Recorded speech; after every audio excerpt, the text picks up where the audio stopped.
Olá a todos e bem-vindos a mais um episódio, o 10º do meu podcast Meia Hora à Conversa. Eu sou o João Stanislau e vou estar convosco na próxima meia hora a conversar com o meu convidado de hoje, Eric Sprovieri, a quem agradeço desde já ter aceito o meu convite. O Eric e o convite ao Eric faz parte de um paradoxo. É que se na semana passada tivemos o Mário Santos, que nada percebia de futebol, esta semana temos um adepto fanático do futebol, mas não é só isso. Ele também é residente do país do futebol, que é o Brasil. Eric, mais uma vez, obrigado por teres vindo. E começando pela primeira pergunta, eu bem sei que o Brasil vibra altamente com o futebol, mas como é que surgiu essa tua paixão pelo desporto rei? Olá, João. Olá a todos. É um prazer estar aqui com vocês e poder falar desse esporte, desporto para vocês, que é tão apaixonante aqui para nós brasileiros.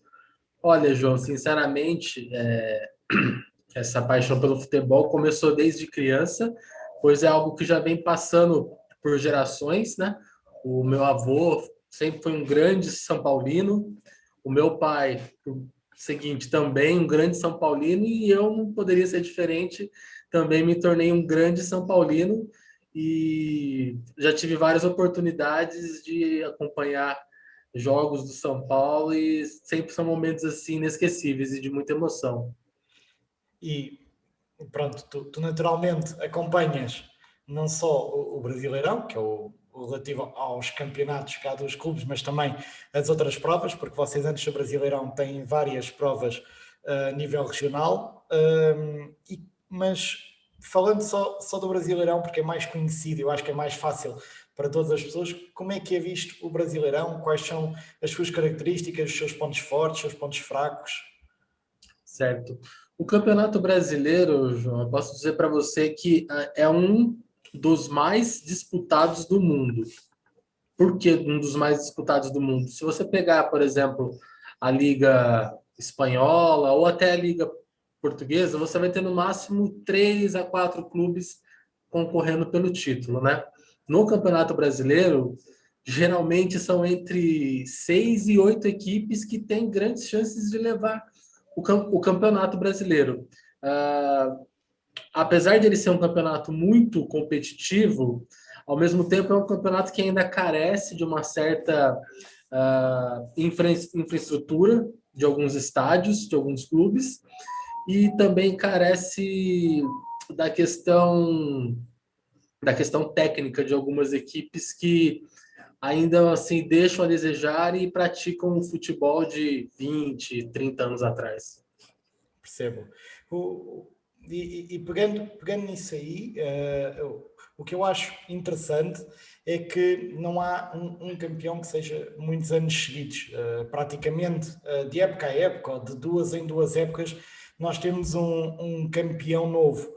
E esse campeão também facilmente fica em quinto ou em sexto lugar. Mais detalhadamente, qual é a tua opinião e a opinião geral do adepto brasileiro para ver isso? E se vocês gostam, porque é assim, por um lado, não há uma hegemonia de um clube sobre os outros todos, ou de alguns clubes sobre os outros, mas por outro lado, não há uma consistência do projeto para o próprio clube, não é? Então, para o adepto desse clube em questão, não tem essa consistência. Exatamente, João, você tocou em um ponto crucial, né?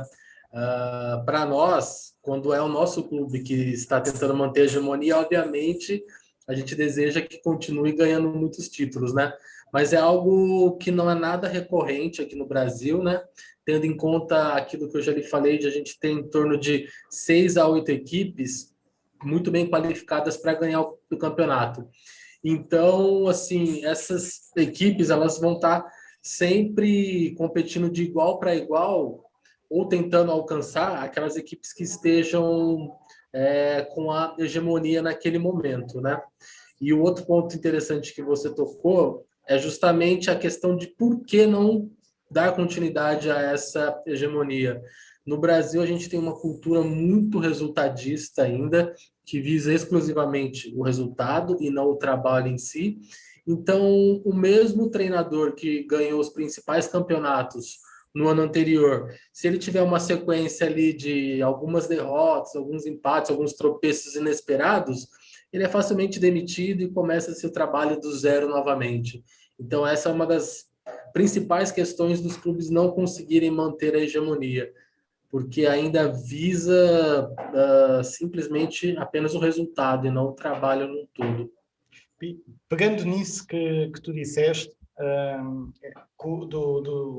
de terem mais uma ideia resultadista do que propriamente uma ideia de continuidade e de acreditação num projeto, muitos treinadores acabam por sair dos clubes, mas não é sair dos clubes porque são maus treinadores, porque muitas vezes acabam por ir para o clube que está a disputar praticamente o mesmo lugar. E isso faz-me confusão. Como é que um treinador que conhece a equipa, que está a disputar uma prova, de repente sai para ir jogar contra, a favor de uma equipa adversária com a qual se tentou debater para ir contra a própria equipa? Como é que isto é É uma coisa meio normal? estranha. Aqui é visto com alguma estranheza, não é? Aqui, desculpa, Sim, mas sim, aqui sim, sim. um treinador que saia a meio da época de um Sporting, de um Benfica ou de um Porto, nunca vai para um dos outros. Ou mesmo clubes que disputem mesma, a mesma competição. Eu diria que clubes que estão a disputar a Liga Europa, não sai a meio porque tem dois resultados negativos e não vai para o outro que também está a tentar disputar o acesso à Liga Europa, não é? Aqui, Exatamente. Sim, é algo que para vocês deve soar assim totalmente estranho, né? sim, Mas para nós aqui no Brasil, infelizmente, se tornou algo muito comum, pois é muito corriqueiro, é o que você falou. A gente vê um treinador que está desenvolvendo um trabalho legal num clube, começa a ter maus resultados, é demitido, e o clube rival olha aquela oportunidade e assim, olha, nossa, vou trazer o técnico do rival aqui, porque lá na frente eu vou pegar a equipe dele de novo, ele já conhece a equipe. Tem essa questão da rivalidade, né, que é muito latente aqui no Brasil, tanto para a questão dos técnicos quanto dos jogadores, né, trocarem de equipes que são arquirrivais no caso. Mas é algo que para vocês soa muito estranho porque vocês não têm a cultura que nós temos de, infelizmente, interromper os trabalhos precocemente, né? A maioria dos treinadores na Europa desenvolve um trabalho de no mínimo um ano. Aqui, se você pegar um técnico que tenha mais de um ano, eu não vou lembrar de cabeça aqui agora, mas eu posso dizer para você que menos da metade, bem menos da metade dos times do Campeonato Brasileiro tem técnicos que estão trabalhando há mais de um ano no clube. O mas São Paulo mesmo que é o meu clube de coração, é um desses times que nos últimos 5 anos, eu posso dizer para você que deve ter tido, em média, 7 treinadores nos últimos 5 anos. Mas disseste infelizmente porquê? Porque eu acredito, João, e agora parece que também há um consenso mais geral aqui dos clubes, e tanto dos clubes quanto da Confederação Brasileira, de que o trabalho a longo prazo além de ser o mais correto a se fazer, de dar o tempo necessário para o treinador aplicar as ideias que ele tem de jogo, de táticas, como também para você dar um pouco mais de assim, estabilidade para esses técnicos, né? E a estabilidade, eu digo, na questão de emprego, para eles conseguirem ter uma estabilidade maior nos empregos deles, entendeu? É uma coisa que está sendo debatida bastante aqui também, porque até pouco tempo atrás, eu posso dizer que essa cultura vem mudando um pouco desde a chegada do Jorge Jesus para cá, né? Que foi um português que fez muito sucesso. E agora nós temos o Abel Ferreira, que já vai completar um ano à frente do Palmeiras. Passou por alguns maus resultados, mas já está retomando o caminho das vitórias. E ele teve muito perto de deixar o Palmeiras. mas a direção, ao meu ver, acertadamente bancou a permanência dele, né? E essa tem sido uma tendência esse ano para pelo menos os principais clubes, os clubes maiores, né? De manter o técnico, de acreditar no trabalho, de apostar nas ideias, né? Na filosofia do treinador.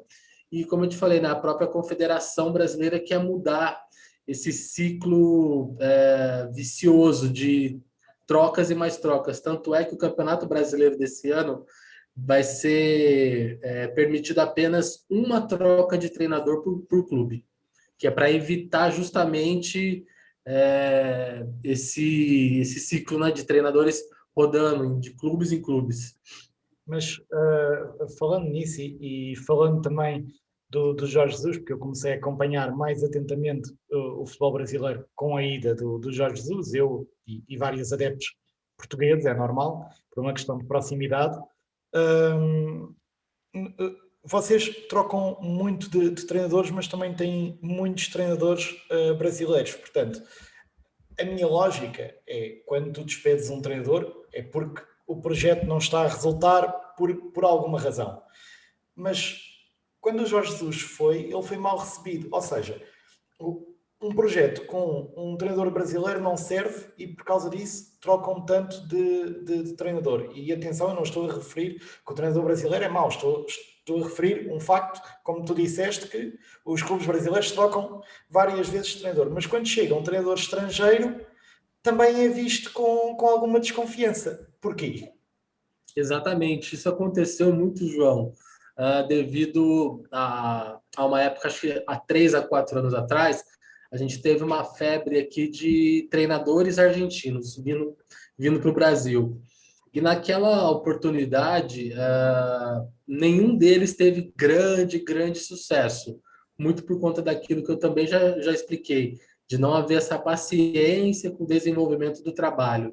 Infelizmente, acabou assim generalizando a questão do treinador estrangeiro. Quando o Tite teve para entrar na seleção, quem foi muito cotado para o lugar de técnico foi o Pepe Guardiola.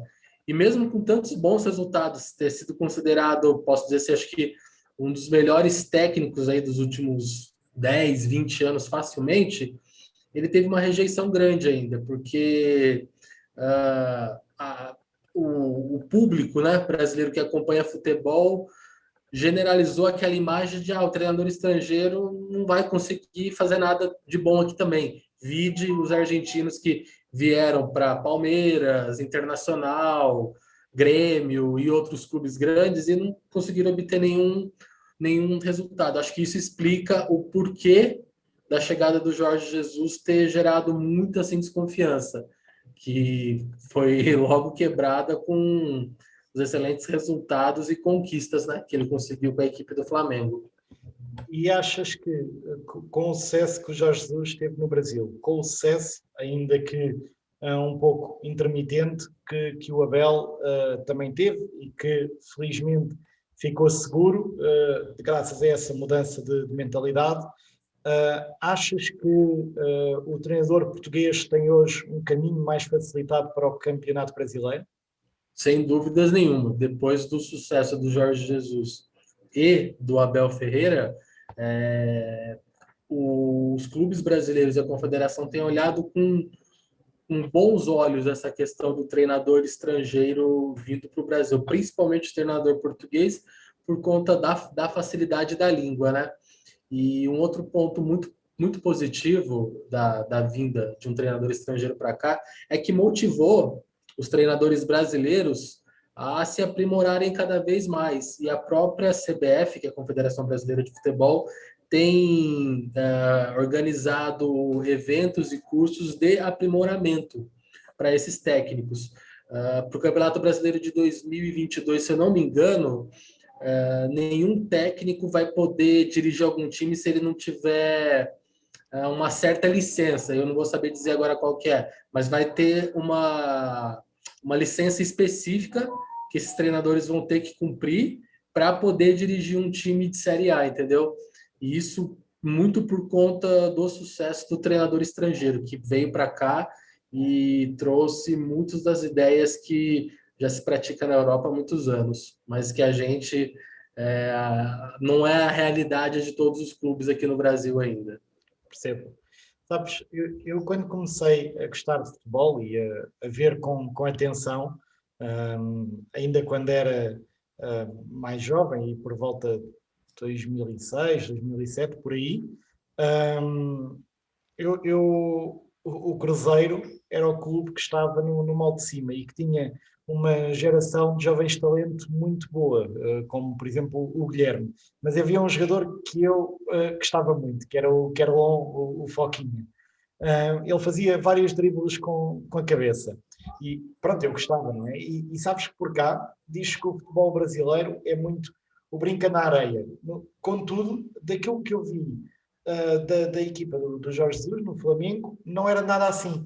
Hoje o futebol brasileiro está diferente, já não é o chamado brinca na areia, ou nunca foi, e nós é que tínhamos uma ideia completamente errada. Não, não, a ideia que vocês têm está completamente correta. Posso dizer que agora, né, nesses últimos 2 anos, tem se mudado a estrutura do futebol brasileiro na questão tática, né?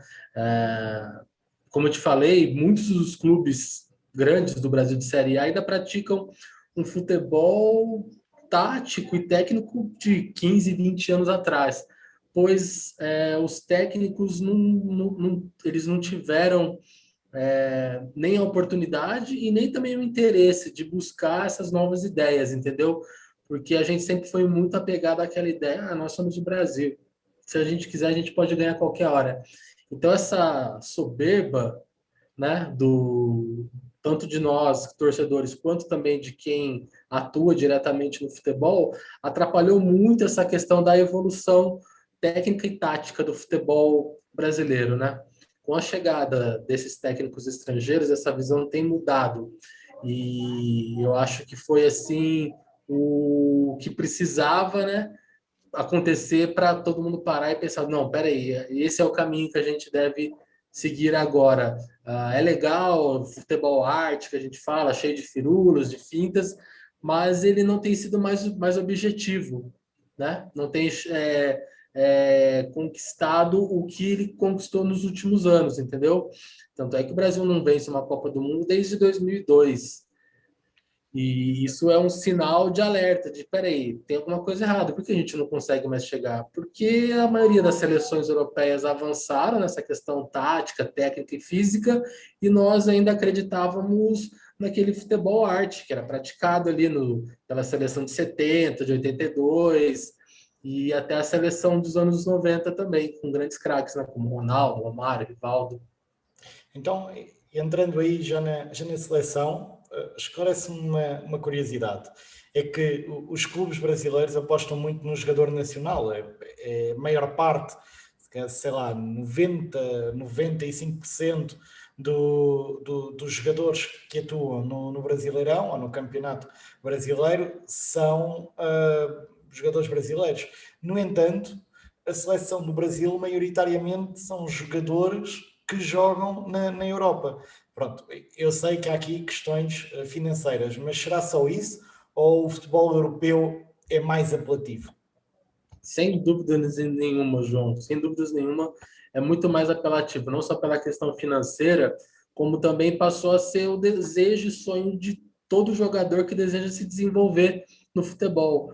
Porque quando ele sobe das categorias de base, ele percebe que não, assim, não há tanta diferença no conhecimento que lhe é aplicado, entendeu? Então, assim, hoje em dia, né, com o advento da internet e tudo mais, a gente tem muito mais acesso e é muito mais fácil acompanhar os campeonatos de outros países.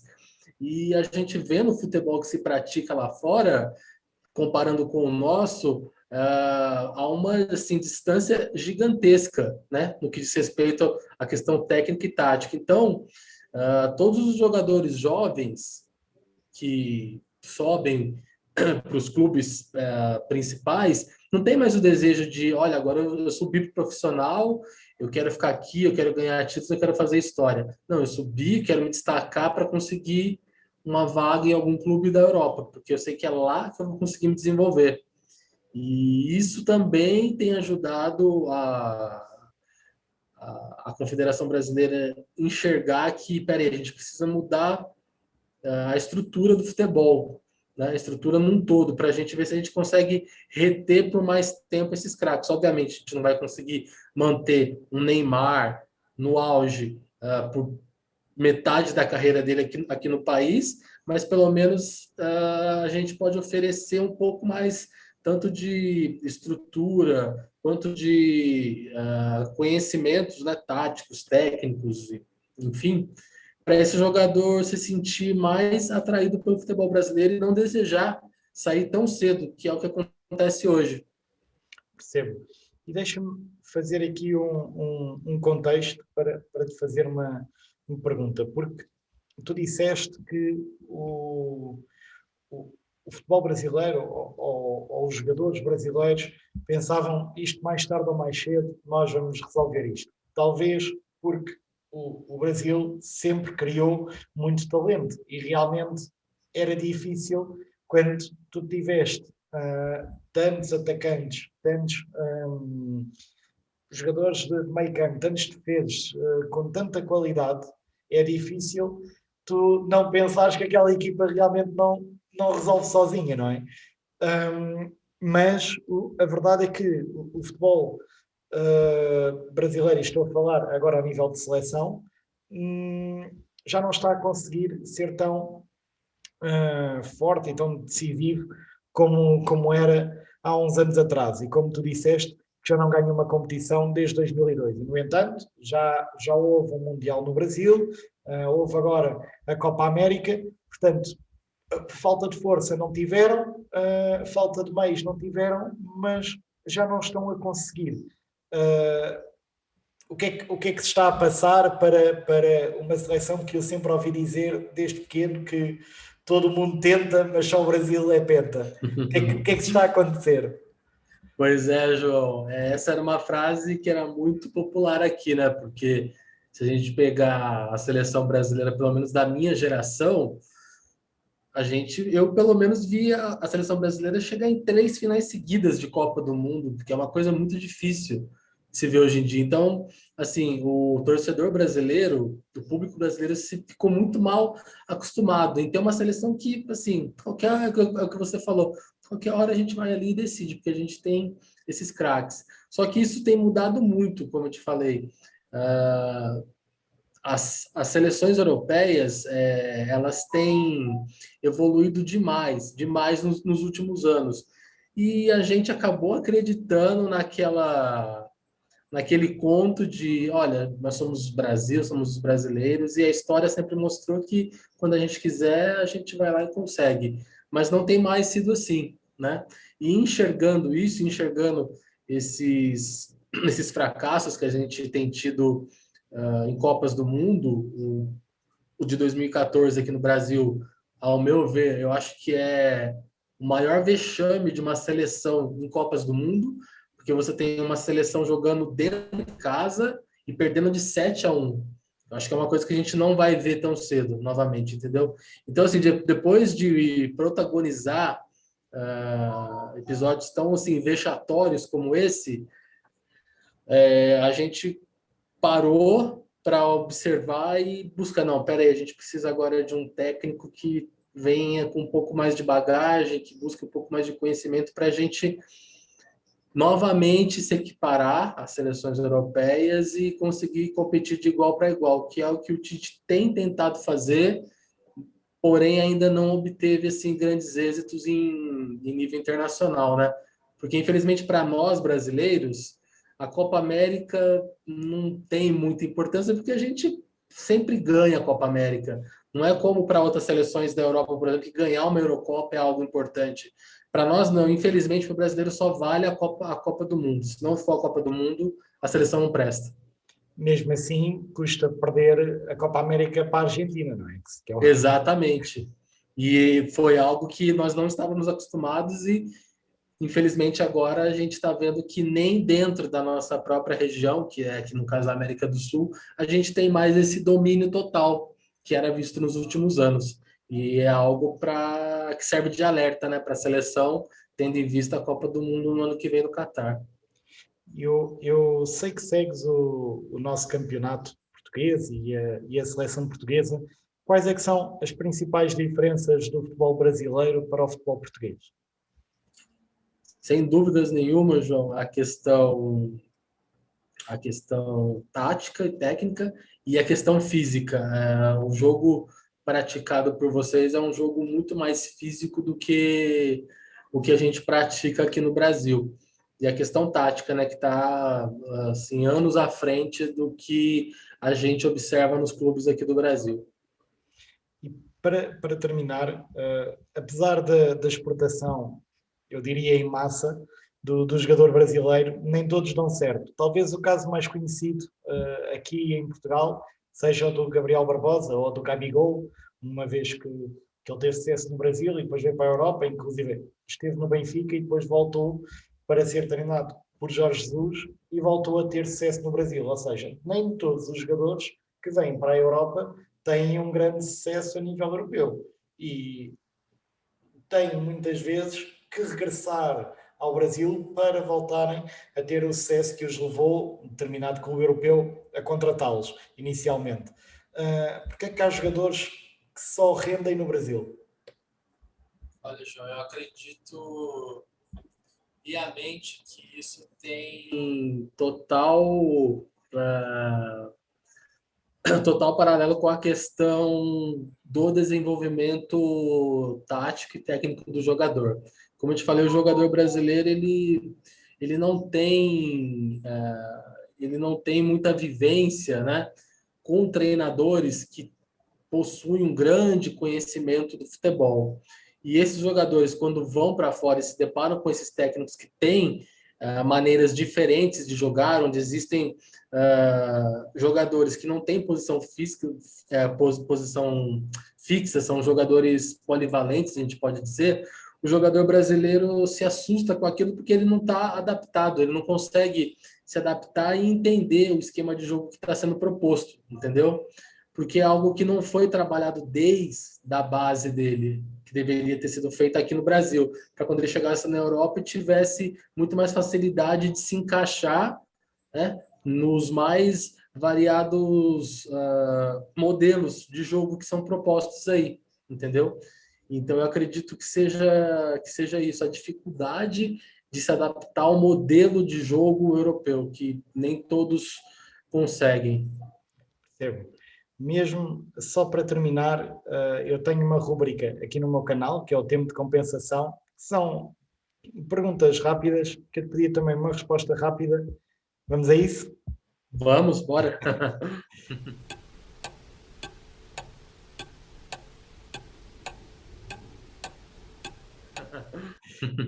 Então, tentando ser o mais imparcial possível, Ronaldo ou Neymar? Olha,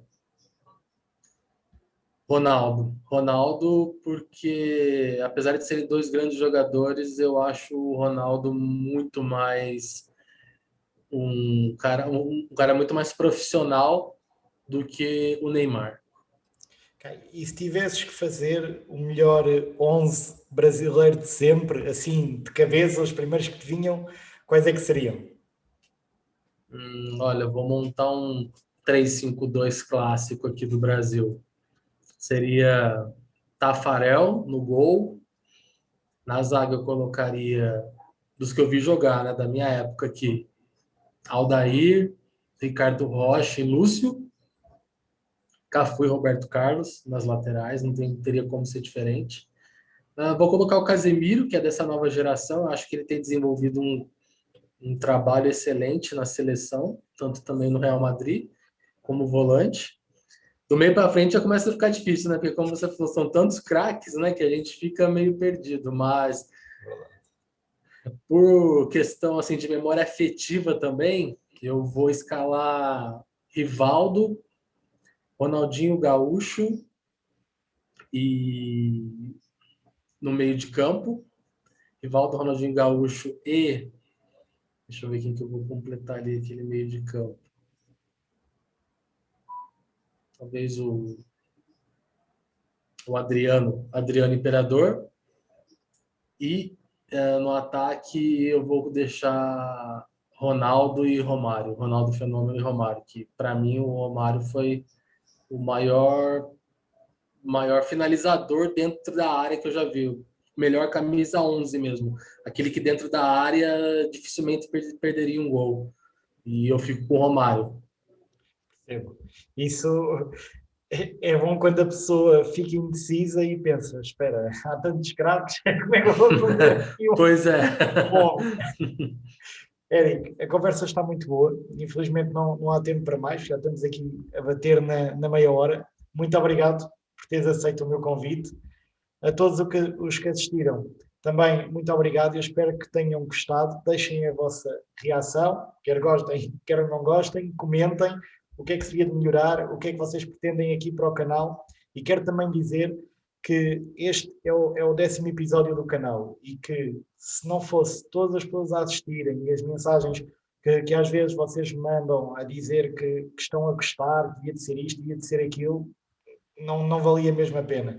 Por isso, muito obrigado por isso, continuem a dizer, eu tento responder a todos. Na próxima semana, caminhamos para mais 10, na próxima segunda-feira, às 21 horas. Muito obrigado.